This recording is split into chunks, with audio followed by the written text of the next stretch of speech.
మామూలు జనం ఇండ్లకు పెద్ద సెక్యూరిటీ అంటూ ఏముండదు. ఖాళీ పీలి సీసీ కెమెరాలు పెట్టుకుంటారు అంతే. ఇక ఎప్పుడో అర్ధరాత్రి వారంలో ఒక్కరోజు గోరకాయన విజిల్ వేసుకుంటా కట్టెతోటి గేట్లు కొట్టుకుంటా పోతుంటాడు. సామాన్యులుండే కాలనీలో గోరకాయనే పెద్ద సెక్యూరిటీ.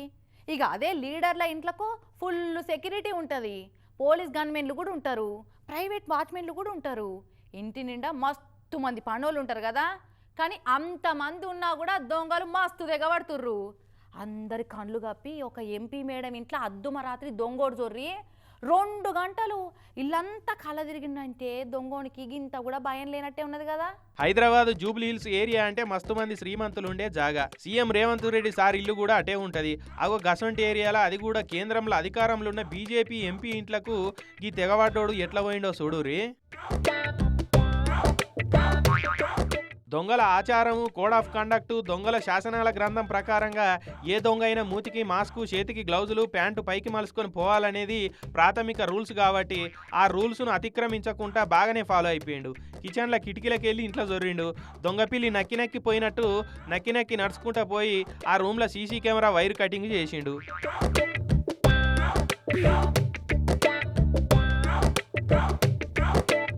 ఇక ఆడికించి డైనింగ్ హాల్లోకి పోయి ఆ కెమెరాను పక్కకు తిప్పిండు. హాల్లోకి పోయి డ్రాలన్నీ తెరిచిండు. చీచి ఈ డబ్బున్నోళ్ళు ఉన్నారే, పైసలు ఏడబడితే ఆడ అసలే పెట్టుకోరని ఫీల్ అయినట్టున్నాడు. పక్కపొంటే ఉన్న బెడ్రూమ్లోకి పోయిండు. ఈడ కూడా ఏం దొరకలేదని మెట్లెక్కి ఫస్ట్ ఫ్లోర్లోకి పోయిండు. ఫస్ట్ ఫ్లోర్లో అరుణ మేడం వల్ల మనవరాలు ఉన్నదట. మేలేగా ఆ రూమ్లోకి పోయి సప్పుడు చేయక మళ్ళీ బయటకు వచ్చిండట.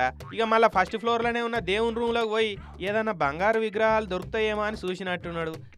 ఏం దొరకలేవని లైట్ తీసుకొని మళ్ళీ స్టోర్ రూమ్లోకి పోయి చూసిండట. అట్లా ఏందో మేనత్తి ఇంటికి పోయినట్టు పోయి 2 గంటలు మేడం ఇంట్లోనే ఉన్నాడు.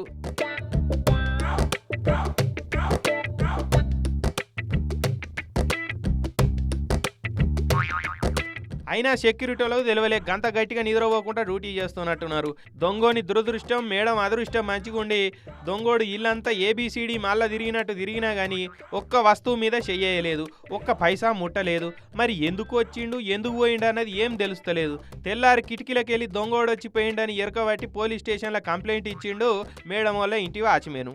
అచ్చులు ఉండడంతో చూసి పైనకి వచ్చి సీసీ కెమెరా పరిశీలించడంతో ఆ దొంగ 3:30 ఆ సమయంలో కిచెన్ విండో బద్దలు కొట్టుకుని లోపలికి వచ్చి కాకుండా ఎక్కడెక్కడ సీసీ కెమెరాస్ ఉన్నాయో పర్టికులర్ ఆ సీసీ కెమెరాస్ దగ్గరికి వెళ్ళి వైర్ కట్ చేసి ఇంట్లో సుమారు 1.5 గంట సేపు ఉండడం జరిగింది. ఏంది మేడం, సీఎం సార్ ఇంటికి దగ్గరనే మీ ఇల్లు ఉన్నది, ఆయన గట్లెట్లు వచ్చేవాడు?